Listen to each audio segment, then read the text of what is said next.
Well, I think we can safely say the so-called shooter, Thomas Matthew Crooks, didn't act alone in trying to assassinate Donald Trump. The evidence at this point is overwhelming that he had help. Was he aided in some way, or he at least it was a total cover-up for an actual shooter that might have been hundreds of yards away, separate from that location, which we've been seeing all over the mainstream media. We're going to get to all of that today, but first, just focusing on Thomas Crooks for a moment, the lone gunman that everyone wants you to believe acted alone. Here he is. Sources say that they notified authorities about the Trump shooter a full 26 minutes before he fired his first shot. 26 minutes, guys. I mean, what? 26 minutes? That's how long the would-be Trump assassin was spotted by cops twice in 26 minutes before he wounded President Trump and he killed a retired fire chief? One source took a photo, in fact, and sent it to authorities at 5:45 p.m. Shots were not fired until 6:11 p.m. A video compiled by Mike Bar TV, we showed it to you yesterday here on the show, shows how rally attendees were trying to alert law enforcement about the shooter for at least 120 seconds after they even saw him crawling on the rooftop. We showed you part of this video yesterday. Take a look just so you can have some context. So here is the president speaking, and the audio was connected between these two videos side by side, so you can see that they had plenty of time to eliminate this threat, as he writes. They were pointing out, there's a guy on the roof right there. Look, he's right there. We're going to let authorities know about this. He's climbing on the roof. The president is speaking. Another 20 seconds, another 40 seconds, 50 seconds, 2 minutes go by. They had the opportunity to get this guy. Do you think that law enforcement gets a lot of weird stuff and they're just like, oh, another weirdo? Well, of course they get weird stuff. But when you're standing right there pointing, yeah, it's not like it's, but when Janice got her cat on my yard again, you know? Right. And in that scenario, when you've got a president speaking, you better pay attention to all weird stuff, I would say. Like, I think every single thing that you hear, you should be inspecting because that's a major thing. Yeah, they have to already have a way to filter out the crazies. I'm not making excuses. I'm just trying to ask questions about what is normal in this situation. Please go ahead, Philip. Well, like, just look at swatting. Look at how quickly they show up. You know, like in swatting, for people who don't know, it's like you basically call the police and tell them that somebody you don't like has a gun or you saw a gun. They'll show up with the freaking SWAT team. Like, and that's without any evidence whatsoever. They're just somebody called in. They'll send the SWAT team out. They have a presidential candidate speaking on stage. People are pointing at the gunman. And they're like, we'll get there. It's just weird. Oh, I see that guy as well. It's bonkers. I see that guy. Yeah, we're not going to do anything about it. We see the guy walking in with a gun. 26 minutes passes. 2 different individuals. Police receive a photo from an individual. Right. Here he is with a gun. He doesn't look like he's part of your team. Now he's on the roof. Or is he? Right. Or is he? Yeah, we know he's there. Well, it gets even worse. So now reports confirm that the building that the shooter was on top of was loaded with counter sniper team police officers inside of the building. This was their tactical operations center. So in other words, there's where the suspected shooter was on that building. That building was the tactical operations center. So in other words, that's like landing on top of a beehive, right? You know, like you're literally there at the hive on the roof with a ladder, able to get on top of that roof. So Kimberly Cheadle, of course. Do you hear something, sir? No, I do not. What is that up there? Do you guys hear? Absolutely, and neither do you, Johnson. That tin roof? I mean, it's like effectively the only thing he didn't do was go check into the local police station beforehand and let them know he was on his way over there to shoot at the president. Like that's the only like thing that didn't happen, but that they could have given prior notice. Right. Frank Speece, I think it's Frank Speece in our Rumble chat. Frank Speece says, also, why did they allow Trump to even go on stage? That's a great point. So 26 minutes, that means that's a full 20 minutes before the president even goes on stage and you have something suspicious. Right. So you're allowing this to happen. A lot of questions for Kimberly Cheadle. I can't believe she, of course, the head of the Secret Service, why the hell she has not been fired? Why is she not resigned? And she was speaking in an interview yesterday, said, well, yeah, we're going to look into this. Full transparency. It should never have happened. They're definitely very upset.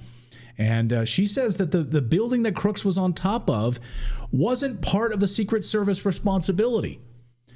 So again, that Pac-Man design we talked about, because apparently the local cops were using that building as their tactical operations center. So it's it's the local state police. It's the local police that were using that building. So therefore, that one section, that and all the way over to the water tower was not part of our tactical. That was not part of our purview at the Secret Service. So you're saying that was the operations center and he was on top of it. This will be provable because the House Oversight Committee now is saying we want all pre-event surveys. We want all text messages. We want all aerial footage, all communication about how you are intending to secure this location, which you did not. Right. So this could very easily be a lie. Or we could, in fact, see government documents with that Pac-Man symbol. Like, we weren't looking there. We didn't think we had to. That area was not in our purview. We were not in charge of it. Simply put. And all those Go ahead, David. Tactical people were just staying inside. None of them came out. They did, what were they doing in there? Just watching televisions or, right. you didn't see them walking in and out of there. They weren't around. Like, you'd think if it was a tactical center, they'd have it surrounded and protected. You'd think you'd see antennas and stuff for communication. Yeah, and we don't even actually know if that's true at this point. I mean, that's what they're telling us. Again, I want to go with the premise, the sort of George Carlin approach. I don't believe anything the government tells me. If we start with the premise that everything the government tells me is a lie, that's probably a good place to start. Because I want them, they have to, at this point, our government has to prove to us that they're telling us the truth. And we're getting this information from the government, so we need them to prove to us that they're telling the truth. So Crooks went to the only building that wasn't guarded by Secret Service. Out of all of the buildings, all of the locations, he goes to the one location that apparently, how did he know this? That was the only one not guarded by Secret Service. A building he knew ahead of time was open and ready for use with a ladder. And we spoke to Dallas Alexander yesterday, former elite sniper, with the special forces in Canada who would protect prime ministers and presidents of the United States. He called this out and said clearly that he was either aided in some capacity or had help. There's no way that he was a lone gunman operating alone. Watch. The incompetence, once there were already shots fired or once, the guy was ready with the gun on the roof, I can buy that. Like, I don't think every person there was just like, letting this kid shoot at Donald Trump. My point is for him to get on that roof with a rifle that close, I think someone helped there. And I'm not pointing my finger at a particular person or agency. I'm just saying someone on the inside of this thing helped or assisted or turned a blind eye or whatever somewhere, because to me that is impossible. Absolutely impossible. Former elite sniper. I think he still holds Canadian record for the longest shot. So anyway, here's that Pac-Man design. Let's put this up on the screen here. Here's the Pac-Man design once again, just to remind you why this is being called the Pac-Man security bubble here. So you mean to tell me that line of sight, that water tower, that building, that series of buildings is out of your purview? And it continues on that line of sight right to the bleachers, right to the stage where President Trump was speaking. Okay, so that is the Pac-Man symbol. Now, I want to show you this. I think that this is fascinating. So a viewer sent this in. This is from a viewer who was there behind the president. Now, I want you to take a look at the roof. Okay, that's the roof where apparently Thomas Crooks was shot and killed on top of that roof, and where that shot was fired. Clear line of sight. Just look how close that is. You mean to tell me that wasn't a concern? That wasn't something the Secret Service thought to watch and monitor? That's unbelievable. And when you see it at that at that angle, from that perspective, well, I want you to remember. I mean, that's the thing is there should be snipers up there. Like, that's a perfect spot to protect and survey the crowd. Yes, for the good guys. Yes, exactly. It's a sloped roof, though, right? I mean, that's right. So I want you to remember this sloped roof comment that David just made, because look how the left side, deeper back, is where his body was found, sloping up. Okay, I want you to remember that in a minute here, because we're going to come back to that important point. And it just so happens to be the only building the Secret Service wasn't responsible for. Congressman James Comer says that's total bullshit. The Secret Service was responsible for all of it. Congressman James Comer, chair of the House Oversight Committee, joins me now. Congressman, I just want you to clear this up for a moment. Was the Secret Service responsible for securing that rooftop? Absolutely. The Secret Service is responsible for securing the entire perimeter. I think the Secret Service director would admit to that. So we've got a lot of questions that every American has that we hope to be able to ask the director on Monday. And then hopefully she'll give us some transparency. And by then, she'll be able to answer all the questions as to what went wrong. But I don't think there's any question. Anyone who's in the security business, anyone who's been in the military, anyone who's been in law enforcement, they're all appalled that someone could climb that roof and be noticed and stay on that roof for so long without anyone doing anything about it, with the President of the United States speaking just 150 yards from there. So you know what also strikes me about this video is that the people who are pointing it out don't run away. And I have to think, because there's a man there with his little girl who can't be more than 8, that they're not afraid that he's going to hit them. They're just saying, hey, that guy's there. Let's do something about it. Doesn't that strike you as odd? I mean, if I saw a guy on a roof with a gun, I'd be running in the opposite direction while pulling out my phone.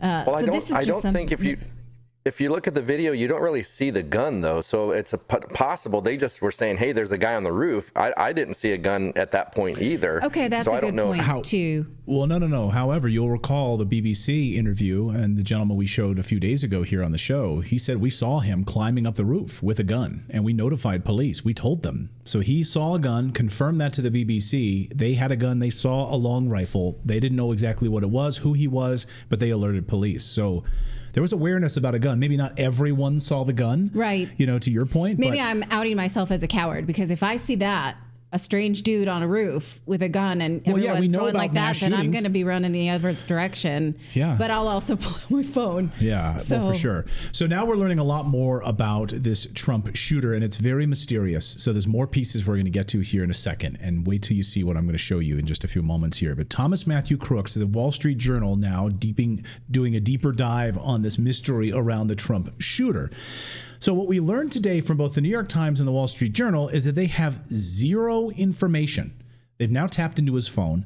They had zero information that he was going to kill the president. There's nothing on the guy's phone about this. Nothing. According to them. Nothing. Nothing on his phone. Nothing on his social media. No one saw or knew anything out of the ordinary with this guy. Both at home, his work, his friends, community. Nobody saw anything. Zilch. There's no manifesto. There's nothing. But yet he had bombs. And on the morning of the attack, he stopped at a gun store, bought ammunition, according to reports. This guy, Thomas Matthew Crooks, by the way, he also had no ID on his body. According to the New York Times, Crooks had no criminal record. But according to the FBI, he also had no ID on his body when they identified him. When they identified him using DNA and biometric data. So let me just get that right. Hang out there for a second. He had no criminal record. He had no identification on his body, but somehow they were able to use DNA to quickly identify him in some sort of a DNA database. They have a DNA database? What? So when did that happen? As Sparta Justice pointed out, former CIA agent John Ramirez explaining what they had, how they have a DNA database that they were able to build thanks to vaccination programs, using vaccines as a way of collecting DNA. And I know that, recently a former director of Central Intelligence revealed that CIA did have a program to collect DNA overseas by using a vaccination program as a cover. There was a real vaccination program, but through this vaccination program, they were able to retrieve DNA from this region of the world. Yeah. So that was what was discussed. So as people in the chat point out, wait a minute, you can get that information within an hour? They're able to get that information and identify this individual within an hour using DNA? Wow, sounds almost like the passport story. It's like, oh, yeah. Yeah, oh, you mean the passports from 9/11 that mysteriously fall in the, that are not burned? They were just right there. It's like, oh. And remember, like, how long does it take to run a DNA test? It's not like they have to look it under a microscope, don't they? It's not like they can't just, like, pull out the blood and be like, oh, here, this is what it looks like. Portable field DNA operatives, you know? I mean, yeah, maybe it was a in lot the of building questions downstairs in the field office. I mean, a lot of questions about how they were able to identify this individual so quickly. No ID on the guy, and they're able to get DNA testing and complete this and confirm with biometrics. And then yesterday, by the way, the FBI tweeted out a photo celebrating 100 years of biometrics. Like the FBI on the same day, like tweeting out about how their history of biometrics and collecting information about criminals. This is like a big celebration. They tweeted out like, what? Okay, thanks, FBI. Anyway, yesterday, I reported here on the show privately that sources were telling me that Secret Service identified the bullets being fired, which came from about 488 yards away. Yards, not feet, yards. Okay, approximately 488 yards, not feet. Yesterday, another source brought me some great information showing that the Butler Gymnastics Club is precisely that same distance away, about 488 yards away. Here you can take a look at Google Maps and you can see this is the Butler Gymnastics Center, okay, much further than we've been talking about in this line of sight. Now look at these windows, look at the roof line. This is all from a vantage point facing the stage where President Trump was located, okay? And we'll just sort of spin this around here so you can just get a sense of the depth here as we go towards the fairgrounds where President Trump was speaking. Now, same line of sight. So thanks for the tip, by the way. I'm sure you're watching right now. Thank you for this tip. So Butler Gymnastics, I want to take a look now at a map that we put together just so you get an understanding of the line of sight. The Trump stage, Thomas Crooks roof location, and Butler Gymnastics Club, line of sight. Straight line.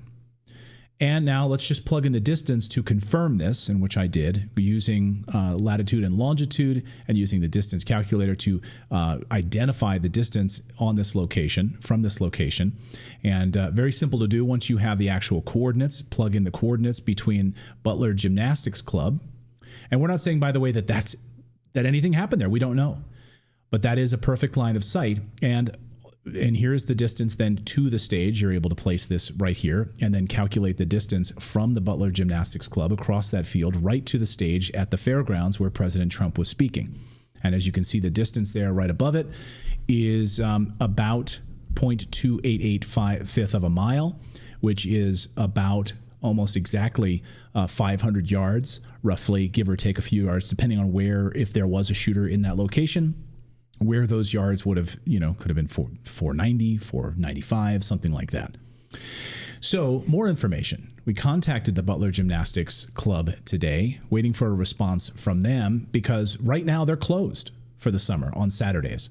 So that location is closed for the summer on Saturdays, meaning it was a vacant building, no one there to attract attention to on Saturday when President Trump was there giving a speech this past Saturday. So we're still waiting for a response from them.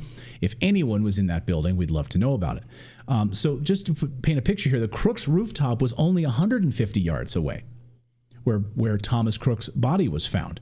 Crooks was killed many feet away from the edge of the building, by the way. He was not on the edge of the building, which means he was laying prone up the slope, which makes no sense. He was at the bottom part of that slope facing upward. And as the New York Times shows here in this photo, you can clearly see where his body in the upper left-hand part of your screen was located. Further down when he was shot, further down the slope, facing towards the stage, which makes no sense. So if he was laying prone, which he would have been facing up a slope about another 10 to 15 feet before you even reach the peak of that building. Here's another photo vantage point where they're standing over his body, facing upwards on the slope. Go ahead, David. I was just going to point out, if you go back to that other photo, Philip, the previous one, that it confused me too. It's the top left circle. Yeah. Because I was looking with all the other circles and I couldn't figure out. So it's the top left circle over there. Yeah, upper left-hand corner of your screen is where his body was found. The other circles that you're seeing by the American flag are snipers. Those are Secret Service snipers there. The upper left-hand part of your screen is where Thomas's body was found. Now, he would have been firing up a slope, which makes no sense, right? He wasn't at the peak of the building. He was further way down towards the end of that roof line. Just again, let's go back to the line of sight here from this photo from a viewer who was there and snapped this photo of right moments before the president was shot. You can see again, sloped up from the back side of that. From the pinnacle to down to the left. Down to the left and behind. Away from the president and behind. Behind. Right. So why are you saying, I'm sorry, this is a dumb question because I've never planned to shoot anybody. Why are you saying you wouldn't go on the backside of that slope and maybe use that as cover for your own body? Well, because I'm making a really awkward hand signal there, so please forgive me. But if you're going make up a fist when you do that. yeah, exactly. If you're going up a slope and you're way down at the bottom of that slope, and the president is on the other side of that peak down here, how are you going to shoot him through the slope? I mean, again, I haven't had a chance to go on that building myself. Right, because you can't shoot through the apex of the triangle. Exactly. I understand and I what should you're be very saying. clear, it's not a huge slope. I haven't been on that rooftop to confirm that. But even if that piece doesn't care much to you at all, okay, maybe just throw that piece out. Okay, throw that piece out. And I was going to say, hold on. Okay, go ahead. Well, go ahead. No, go ahead. I was going to say, like, is it possible that he was at the peak and peaking right over the peak, and then the impact of the bullet slid him back? That's what I was going to ask. It's possible. Right. But every video we see, he's right at the base of that roof line when they're pointing him out. And then, of course, so I don't know. I guess he could have been hit in the head and somehow slid all the way down. But that seems unlikely, but who knows, right? So he's at the bottom of it. But even if that part doesn't matter to you, okay, just throw that out. Well, okay. Hold on, let me just get to this next piece, because this to me is the most important part of it all. So even if that part doesn't compute, we now have 3 separate eyewitnesses who have now confirmed moments after the shooting they saw shots being fired from another location, not that roof. The water tower direction, in the same line of sight as the Butler Gymnastics location that we showed earlier, further distance away, not from that roof line. And we need to find out what they saw, and can we confirm that was there anyone on that water tower or not? So multiple now eyewitnesses saying that they saw shooters from another location, bullets fired from the water tower. Watch. Hit the ground, and he kept standing. I was like, you got to get down, boy. You got to get down. They're going to shoot you. Because if they would have had like a machine gun, they could have taken us all out. So then we laid there for a while. We saw different places where the gunshots were at. And then they got President Trump down, the Secret Service did, and they took him out of there and got him off of the stage. And he was bleeding. And so then my son and daughter-in-law was back behind us, back behind the fence. And we was worried about them. We couldn't call them. And so we started trying to go after them then when they finally let us up. And they had been right by the fence where the other shooter was. There was one I heard in the water tower. There was one by the fence. And still, obviously, initial reports. But what we do... One by the water tower. Exactly. So that's just one eyewitness. Here's another eyewitness witnessing the water tower. Watch. Sharpshooter shot to the left. He killed the gentleman in the water tower here. Now, when I called my husband at home, who's watching TV, he said, I thought Trump hurt his ear when he went to the ground. But he said, no, on TV they showed before Trump hit the ground, the ear was bleeding. So that sharpshooter went across, Trump turned his head, his ear must have been nipped, and it killed somebody in the stands over to the left. Could you see anyone injured besides the blood on the former president? All I saw was the gentleman from Beaver County who spoke earlier in the day, who was running for the State House Representative, Elmore, I know his name. He had a white shirt on, and I saw him come from that left stands where the people were mostly shot. I think there were several. They said 3 medevacs left here. Blood was down the right side of his... He wasn't shot, but you could see that he was next to somebody who must have been bleeding profusely, because he either helped them and ran, rubbed against them, or tried to get them help or something. It was covered. So I knew that he was near somebody. That was my first indication that somebody was actually shot, when I saw his blood on his shirt. Aaron, when did you realize that, hey, this might not be fireworks, this might be something else? When they got Trump down on the ground. And then we were just so concerned that he wasn't hit, because we couldn't. It happens so fast. It's really hard to process it. I guess if you have it on your camera to see the exact minute, you can tell. But when he got up, he did not look bad at all. What I've heard coming out here is now they feel that there was 2 shooters on both sides. So they got the one on the tower on this side, but the one on the right side they never got. So that's why they wanted us to leave immediately, because they thought there's still a shooter out there somewhere. So there could be in these woods around Butler. And I feel sad for our country. I feel sad for everybody, you know. I mean, you don't like the guy, don't vote for him. Don't kill him. We love the guy. We're going to vote for him. You know, I mean, what is up with his violence? I mean, it's just terrible. I mean, I just wish that people that. Oh, so that was well said on her part. Yeah, water tower. That location, and to go at seeing eyewitnesses, seeing it, hearing it, and also then being told to move out of that area because they think there's another shooter in that location. So we need to get to the bottom of that. As far as the roof and the apex of the roof, you know, there's conjecture. Was he on a knee when he fired shots? Was he further back from the peak? Again, that's an important piece of it. You know, we can talk about all that. I think it's important to put that information out there, though, where he is on that roof line and how far back he is, and whether or not why the Secret Service was not covering that roof line at all, and why they had handed that over or said that was part of local police tactical response team, a sniper response team. In that image that the viewer sent you, though, it looks as though from that line of sight. Let me pull that back up, because it looked like from that line of sight. That building is not, he's not facing, you know, like the peak is across the horizon so that you could be leaning over any part of it. Am I saying that correctly? Yeah. I mean, you could be, I mean, facing this way. Exactly. Just leaning over the edge. Yeah. Yeah. But it's hard to say.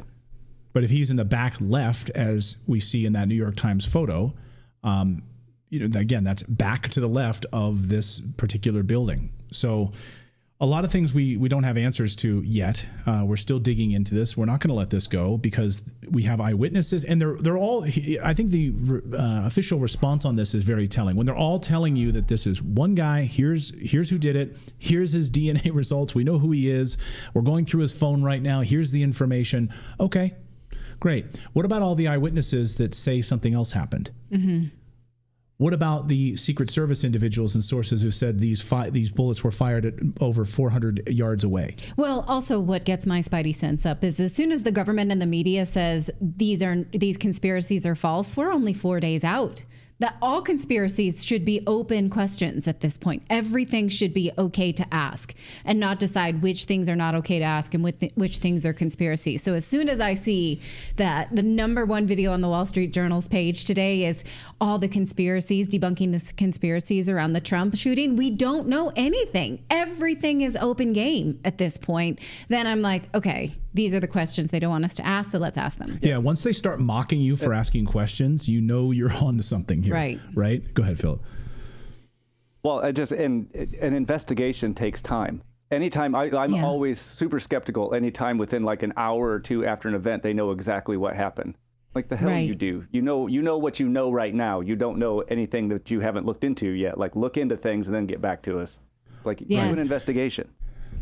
So, I mean, it's very possible that we're asking some good questions and some not good questions, but all the questions should be out there right now. Well, there's no bad questions. There's never bad questions, right? Then, I do it sometimes reluctantly. I hate when I say this sometimes. Let me ask a dumb question. There's no dumb questions. Well, yeah. I mean, I don't know anything about, snipers and security, but like that's we're how all you learning learn. together. You learn by asking questions. And something that we were talking about in our Redacted chat today, just the producers of this show, is I would like to see what it looks like to secure a site in a good way. Like, what does it look like when Obama goes to speak somewhere that's out in the open? Is there a Pac-Man configuration, or are all stones turned?